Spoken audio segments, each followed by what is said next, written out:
Okay आपका object oriented what is the basic difference. जैसे कि प्रोसीजर ओरिएंटेड प्रोग्रामिंग के अंदर आप जो कोड लिखते हैं वो सिक्वेंशियल ऑर्डर में होता है, ठीक है। That is always in sequential order. Compiler आप यहाँ पे फॉर एवरी लैंग्वेज onlinegdb.com, ठीक है। C plus plus by default you code like this, ठीक है। तो सी एक प्रोसीजर ओरिएंटेड प्रोग्रामिंग है। हम यहाँ पे बहुत ज्यादा देखिए सिक्वेंशियल ऑर्डर में कोड पुट अप करते हैं, ठीक है। जैसे इस अगर कोड का स्ट्रक्चर देखें, ठीक है, तो एक दफा इसे रन करके देखते हैं whether it is working fine or not. We can use online compilers as well and we can also use like offline compilers, ठीक है। तो जैसा आपको सुटेबल लगे आप वो कंपाइलर यूज कर सकते हैं। यूजिंग अगर आप ऑफलाइन कंपाइलर यूज कर रहे हैं, यहाँ पे वर्ड में कर देते हैं sir include missing again. Oh sorry. Okay, तो in this way, this is a simple program written here. Like थोड़ा सा description में दे दूँ, वैसे आपको idea होगा, but फिर भी discuss time, ठीक है। Header files में hash include है. It is representing that we are writing the code either for C or C++.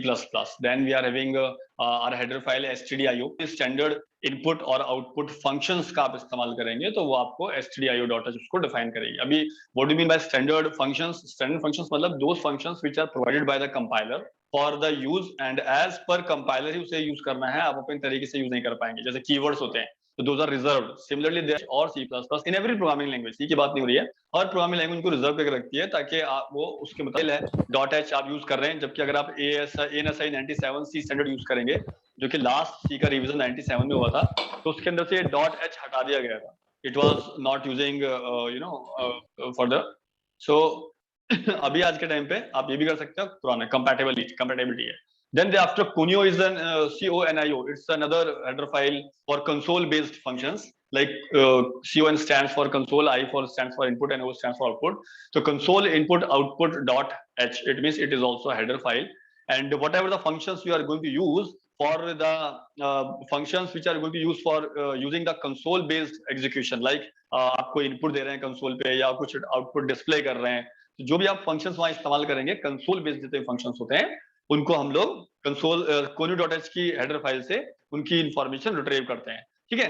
तो it's not a part of program. एक चीज और समझिए, हेडर फाइल्स कभी भी आपके प्रोग्राम का हिस्सा नहीं होती है। These are the external files which need to get attached. हमें इन्हें अटैच करना होता है और हमारे पास एक एंटिटी होती है जिसको हम बोलते हैं लिंकर एंड लोडर। आपने पढ़ा होगा, दो प्रोग्राम्स होते हैं, माइनर माइक्रो प्रोग्राम्स होते हैं जो कि यूज किए जाते हैं। तो लिंकर ने रन टाइम में अटैच करता है जब भी हमें जरूरत पड़ती है किसी फंक्शन की, ठीक है।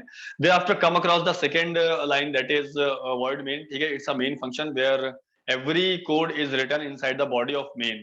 अब बॉडी क्या होती है, तो बॉडी ये दो करली ब्रेसेस जो आप देख रहे हैं, ओपन हो रहा है क्लोज हो रहा है, these two are the bodies basically, ठीक है, बॉडी ऑफ मेन फंक्शन। तो दो ब्रेसेस मेन की बॉडी को रेफर करते हैं, और whatever the code you are writing, whether you are calling some function or defining your function, you can put it down inside this body, ठीक है। Main के आगे हम आर्गुमेंट पास कर सकते हैं, ये आपने पढ़ा होगा सी लैंग्वेज में। तो आर्गुमेंट क्या होता है, sometime we need to tell what kind of activity we are going to execute, हम कौन सा डेटा पास कर रहे हैं, क्या वो करेगा, कैसे करेगा। लाइक मेन के पहले वर्ड लग गया, इट मींस के main is not returning any value. Main किसी किस्म की कोई वैल्यू रिटर्न नहीं कर रहा, ना वो इंटीजर है, कैरेक्टर है, फ्लोट है, कुछ नहीं। That's why I put a word. C में थोड़ी सी दिक्कत है कि हमें डेटा टाइप ना हमेशा मेंशन करना पड़ता है, चाहे किसी वेरिएबल का हो चाहे किसी फंक्शन का हो। C never refer anything at it default, we have to define. So that is why whenever we are passing some integer value तो हमें मेन के आगे इंट लिखना पड़ेगा। आपको आपका मेन फंक्शन कोई कैरेक्टर वैल्यू रिटर्न कर रहा है फाइनली, तो कैर लिखना पड़ेगा। और अगर वैल्यू रिटर्न नहीं कर रहा है तो उस केस के अंदर आपको वर्ड लिखना पड़ेगा। सो this is the thing ultimately, got it. Then this is the body, like curly braces start, and again we have the next line where we are writing a function known as printf, ठीक है। print, it is well known to you, एक बहुत ही common word है vocabulary का जिससे आप सब वाकिफ हैं। और प्रिंट का मतलब होता है प्रिंट करना किसी चीज को, but here we are not printing it physically, instead we are printing it virtually, ठीक है। प्रिंट के आगे एफ लग गया, एफ का मतलब होता है फॉर्मेटेड, प्रिंट एफ का मतलब होता है प्रिंट फॉर्मेटेड। फॉर्मेटेड का मतलब क्या होता है, why we are putting this F in front of print, तो this is the thing like whatever we want to print on the screen we put that part in double quotes, like this is double quote hello world, और यहाँ पे double coat फिर आपने close कर दिए, ठीक है। तो इन दो डबल कोट्स के बीच में जो डेटा जैसा आपने लिख दिया वो डेटा स्क्रीन के ऊपर वैसा ही प्रिंट होगा। This is the meaning of F, ठीक है।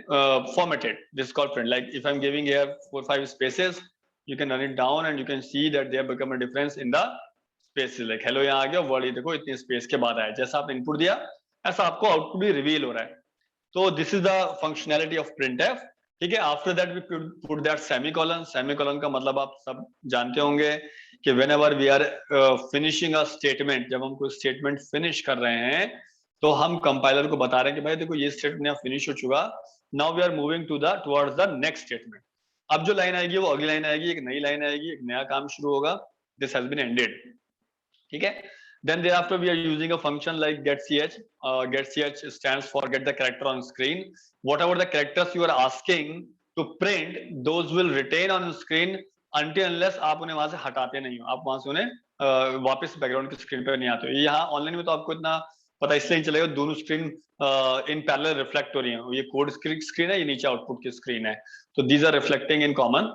So we don't need this function like in online. But if you are using an offline compiler, then in that case it is very necessary to use this function. Okay, so we'll see once we'll write on code on the offline compiler, हम इसको भी देखेंगे कैसे करना है. But right now I will recommend you to go for the online compilers. अगर हमें कोई डेटा अपलोड करने की जरूरत नहीं है, कोई फाइल अटैच करने की जरूरत नहीं है फाइल सिस्टम से, तो मैक्सिमम कंपाइलर का जो आपका काम है वो ऑनलाइन कंपाइलर से चल जाएगा. अदरवाइज हम ऑफलाइन कंपाइलर भी इस्तेमाल कर सकते हैं. ठीक है. So this is all about the simple program where we have just printed the hello world. ठीक है. सी, मेरा एक रिकमेंडेशन ये है कि C++ we are revising C++, so it would be beneficial for you in case you people just go through the revision of C, है ना, just go through the revision of C को एक दफा revise करिए तो आपको जो problems हम C के अंदर देखा करते थे और जब C++ हम पढ़ेंगे तो you will feel that this is the easiness which C++ is providing in comparison to C. अगर आपने C में वो चीजें अंडरस्टैंड नहीं करी हैं तो आप कभी नहीं समझ पाएंगे कि C++ आपको क्या benefits दे रही है, how easy it is. You will never come to know. Got it? So this was a structure of single program, and this program is procedure oriented. Like first of all we have declared the header files. ठीक है, like here you can put that part in comment section. ठीक है. And thereafter this is a main function, like you are using main function. ठीक है. Then thereafter you have print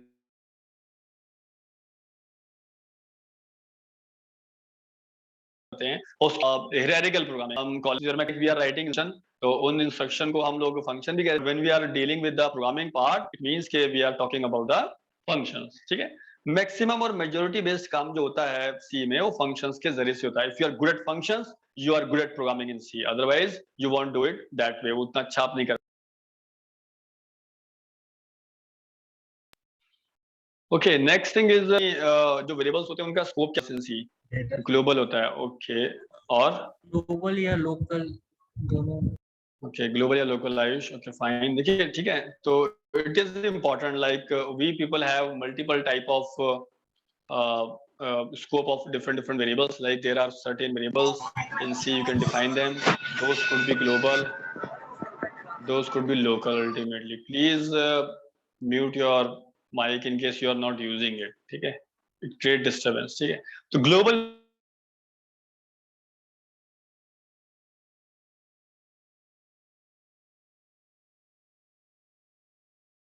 आपने दिया है कि वैल्यू आपने दी है, इसका स्कोप सिर्फ फंक्शन की ही इज बेसिकली ग्लोबल, और इसकी value.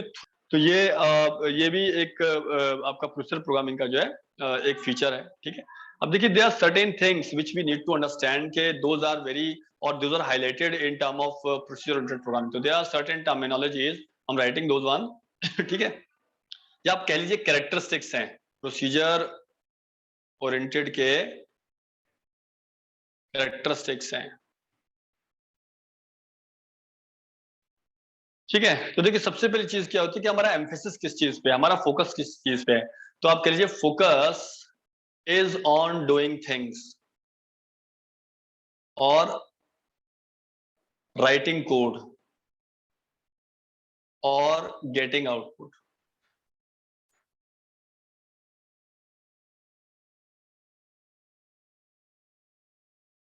Basic object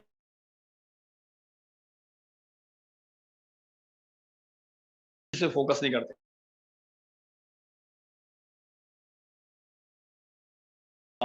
We have to keep this thing, है ना. Second thing is large program is divided into smaller program. Okay, that is another achievement. Like we people are like जैसे एक बहुत बड़ा programme है तो आप उसको छोटे प्रोग्राम में क्या कर रहे हो, कन्वर्ट कर रहे हो. ठीक है, तो छोटे प्रोग्राम में कन्वर्ट करने का मतलब क्या होता है कि हमें इजीनेस मेंटेन हो, हम उसको क्या कर सके, इजीली मैनेज कर सके. ये हमारा बेसिक ऑब्जेक्टिव होता है. ठीक है, तो जैसे सपोज करो मैंने आपसे बोला कि आपको एक बड़ा एक पूरा कैलकुलेटर बनाना है. अब कैलकुलेटर के अंदर तो देखो बहुत सारी चीजें होती हैं, बहुत ज्यादा बड़ा मॉड्यूल होता है. ठीक है, लाइक अगर हम बेसिक कैलकुलेटर की बात भी करें तो calculator itself consist of multiple modules. Like it will be used for adding the data, it will be used for subtracting the data, it will be used for multiplication, and it can be used for division as well. ठीक है, so there are four basic operations used in mathematics, fundamental operation इन्हें कहते हैं. ठीक है, तो in order to make a program which will give all these four features, we can divide this task to individual person and they can write it down. Like add का एक function create कर लिया जाए, add का एक separate function हमने बना दिया, सब्ट्रैक्शन का सेपरेट फंक्शन हमने क्रिएट कर दिया, मल्टीप्लिकेशन का अलग, डिवीजन का अलग, इन सब के अलग अलग फंक्शन जो है आपने क्या कर दिए, क्रिएट कर दिए. इन फंक्शंस के जरिए से अब एक कोड इस पे काम कर रहा है, एक कोड इस पे काम कर रहा है, किस पे काम कर रहा है, किस पे काम कर रहा है. In this way entire thing can be clubbed up later on. जो कोड है वो कंबाइन कर लिया जाएगा, उस कोड को फिर एक साथ कंपाइल किया जाएगा. तो दिस इज लाइक एक बिगर प्रॉब्लम को, ठीक है, एक लार्ज प्रोग्राम को छोटे छोटे स्मॉल प्रोग्राम में तोड़ दिया जाता है. और जो छोटे प्रोग्राम्स होते हैं those are called functions. Those are literally called functions. ठीक है, फंक्शन की देखिए सी के अंदर बहुत इंपॉर्टेंस है. मुझे जो लगता है या जो मेरा अपना पर्सनल एक्सपीरियंस है कि if you want to be a professional guy in C language, you have to master only two things. First one is functions. ठीक है, first one is functions and second one is basically arrays. ठीक है, इन दो चीजों पर आप mastery कर लेते हैं तो आप मान के चलिए कि आप इजिली मैनेज कर लेंगे. ठीक है, तीसरी प्रॉपर्टी जो कैरेक्टरिस्टिक है वो ये है कि मोस्टली जो आपके फंक्शंस होते हैं वो ग्लोबल डेटा शेयर करते हैं. ठीक है, मोस्टली फंक्शंस यूज और share global data. Global data, ठीक है, ज्यादातर. What, I am not understanding please. Sir आप पार्डन, पेन टैब यूज कर रहे हो या कर्सर पैड से I'm using pen tab actually. Okay, तो उसके अलावा देखिए डेटा जो है वो ओपनली मूव कर सकता है फंक्शन टू फंक्शन, है ना. It can Rome easily. और आप फंक्शन ट्रांसफॉर्म कर सकते हो, एक टाइप से दूसरे टाइप में फंक्शन कन्वर्ट किए जाते हैं, उनका डेटा टाइप चेंज कर दीजिए आप, तो बहुत प्रॉब्लम नहीं होती है. ठीक है, और सबसे बड़ी बात है कि आप टॉप टू डाउन जो आपका पैटर्न है, टॉप टू डाउन के लीजिए जो अप्रोच है, टॉप टू बॉटम के लीजिए, डाउन के लीजिए जो अप्रोच है, वो हम कोडिंग के अंदर इस्तेमाल करते हैं. These are the few features which are used in procedure oriented programming. ठीक है, प्रोसीजर ओरिएंटेड प्रोग्रामिंग. ठीक है, तो ऐसा नहीं है, सी बहुत पावरफुल लैंग्वेज है. और सी के अलावा जितनी भी प्रोसीजर ओरिएंटेड प्रोग्रामिंग आई है, चाहे वो फोर्ट्रान है, पास्कल है, ज्यादातर लैंग्वेजेस साइंटिस्ट यूज करते थे और मैक्सिमम जो आउटपुट था वो बेटर आता था. बट इन सर्टेन वेज एक दिक्कत जो है सबसे बड़ी वो ये है कि जो कोड आप प्रोसीजर ओरिएंटेड प्रोग्रामिंग के लिए लिखते हैं उसकी टाइम और स्पेस कॉम्प्लेक्सिटी ज्यादा निकल के आती है अगर उसे आप कंपेयर करते हैं किसी दूसरी ऑब्जेक्ट ओरिएंटेड प्रोग्रामिंग से. अब सवाल एक ज्यादा क्यों है और ऑब्जेक्ट ओरिएंटेड कम क्यों होती है, तो हम तभी ऑब्जेक्ट ओरिएंटेड प्रोग्रामिंग की टाइम या स्पेस कॉम्प्लेक्सिटी कम क्यों है ये तो हमें तभी पता चल पाएगा जब हम ऑब्जेक्ट ओरिएंटेड प्रोग्रामिंग के अंदर कोड लिख के अंडरस्टैंड करेंगे. बट फिलहाल के लिए आप ये मान के चलिए कि प्रोसीजर ओरिएंटेड प्रोग्रामिंग के अंदर आपको कोड ज्यादा लिखना पड़ता है. कोड जो है वो आपको आप एक तरीके से रीराइट करते हैं. सेम कोड आप यूज कर सकते हैं लेकिन आपको परमिशन नहीं और आप क्या करते हैं उसे फिर से कोड को दोबारा लिखते हैं. इससे क्या होता है, कोड का रिपीटिशन होता है, कंपाइल टाइम बढ़ जाता है, बहुत ज्यादा बढ़ जाता है. ठीक है, तो this is the problem. But still can anyone tell me कि प्रोसीजर ओरिएंटेड प्रोग्रामिंग के अंदर 50 प्रॉब्लम है जो कि आज के टाइम पे ऑब्जेक्ट ओरिएंटेड प्रोग्रामिंग जैसे पाइथन हो गया, जावा हो गया, वो सब नहीं देती हैं, फार बेटर हैं, अच्छी फीचर्स हैं. उसके बावजूद भी 1972 में लिखी हुई एक लैंग्वेज 2021 में भी यूज हो रही है. तो ऐसा क्यों है? Anyone having any idea like why it is still used in market? C आज भी इस्तेमाल क्यों होती है?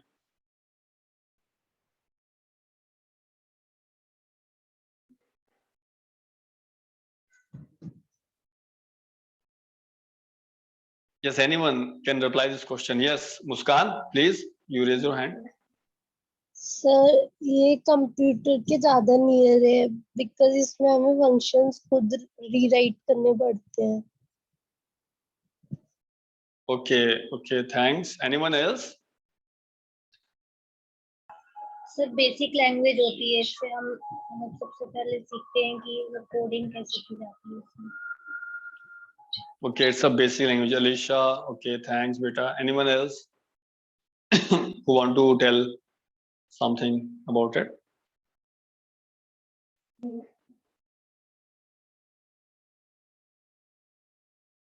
देखिए, मैं एक्सप्लेन करता हूँ आपको थोड़ा सा. देखिए, maximum programming languages are basically use a series of like instruction execution. Step by step execute करते हैं. जैसे सपोज को स्टेप 1 एग्जीक्यूट हुआ, फिर स्टेप 2 हुआ, फिर स्टेप 3 हुआ. तो होता क्या है कि रियल टाइम में डेटा का कन्वर्जन होता है. जो कोड आप लिखते हैं वो हाई लेवल लैंग्वेज के अंदर लिखते हैं, ठीक है. और हाई लेवल लैंग्वेज का कोड जो है that can not be directly converted into machine language. So there are certain steps which need to be done before giving the final code format to the machine in 0 and 1. ठीक है. पुरानी languages के अंदर क्योंकि बहुत ज्यादा features नहीं थे और GUI का इन्वॉल्वमेंट नहीं था और ज्यादातर लिमिटेड फंक्शन से काम चलता था, तो नंबर ऑफ स्टेप्स रिड्यूस थे, जिसके चलते जो नंबर ऑफ स्टेप्स थे वो रिड्यूस होने की वजह से जो पार्स कोड हुआ करता था, जो code which has been parse directly to the machine, वो बहुत ही कम टाइम में जनरेट हो जाया करता था. प्लस में कोड ऑप्टिमाइजेशन, यानी कि जो आप जो कोड लिखते हैं, ऐसे नहीं जो आपने कोड लिख दिया वो कोड सीधा कंपाइलर को दे दिया और कंपाइल हो गया, नहीं. उसके बाद भी कंपाइलर उसे बहुत लेवल पे ऑप्टिमाइज करता है, उसको छोटा करता है ताकि कम लाइन का कोड यूज हो सके और कम टाइम लगे एग्जीक्यूट होने में. तो सी के अंदर ये चीज जो है इस वजह से सी को फास्ट बनाती है, ठीक है. On the other hand take the language example of Java और Python. These are slow languages though they provide lot of features. कुछ नहीं करना है आपको, आप बस आपको पता होना चाहिए कौन सा फंक्शन कहाँ यूज होना है और आप उसे लगाइए और आंसर निकाल लीजिए. इतना सा काम रह गया, यानी कि यूजर का एफर्ट मिनिमम हो गया. लेकिन क्योंकि यूजर का एफर्ट मिनिमम हुआ तो वो एफर्ट कहीं ना कहीं तो लगाना पड़ेगा. अभी वो एफर्ट कंपाइलर लगा रहा है with the help of libraries and other options. तो उसके स्टेप जो हैं वो और बढ़ गए. अल्टीमेटली जितने स्टेप्स बढ़ेंगे उतना ज्यादा आपका कंपाइल टाइम इंक्रीज हो जाएगा. कंपाइल टाइम जो है वो आपका बढ़ जाएगा, बढ़ता रहेगा अल्टीमेटली. ऐसे स्पेस का मामला भी है, बट स्पेस आज के टाइम पे मैटर नहीं करता, हर के पास सफिशिएंट स्पेस है. बट टाइम आज भी मैटर करता है.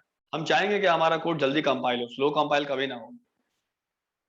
Got my point. So that's why आज भी आप देखिए जो एटीएम मशीन्स होती हैं, वॉशिंग मशीन होती है, फोटोस्टेट मशीन होती है, इन सब के ऑपरेटिंग सिस्टम का जो बैकग्राउंड कोड है वो सब सी या C++ में लिखा जाता है. कुछ का सी में, कुछ का C++ में, और फ्रंट एंड किसी और लैंग्वेज में बना दिया जाता है ताकि बैकएंड के अंदर जो कोड एग्जीक्यूट हो रहा है वो फास्ट एग्जीक्यूट हो. फोटोस्टेट मशीन ऐसा नहीं होता कि आपने अभी उसे फोटोस्टेट करने को दिया और वो 10 मिनट बाद आपको आउटपुट दे रही है, इमीडिएट आउटपुट देती है.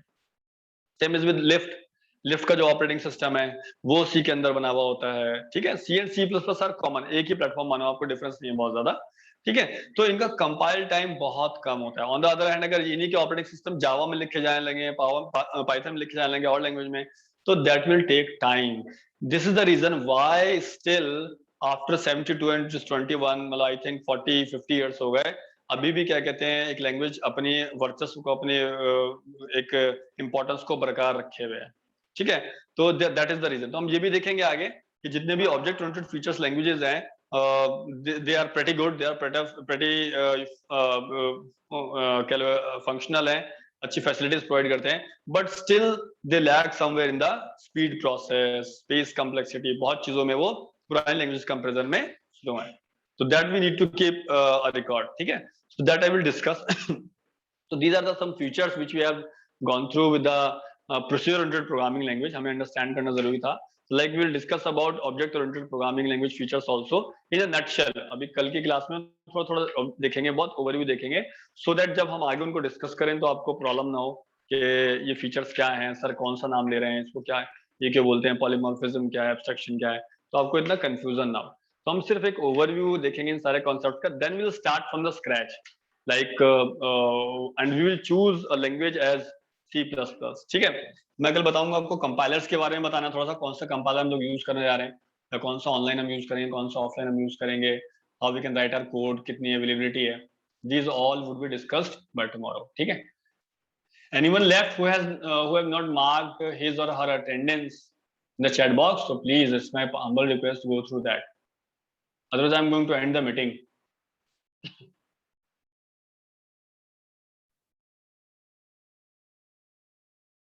Okay, we will see you tomorrow most probably. Got it?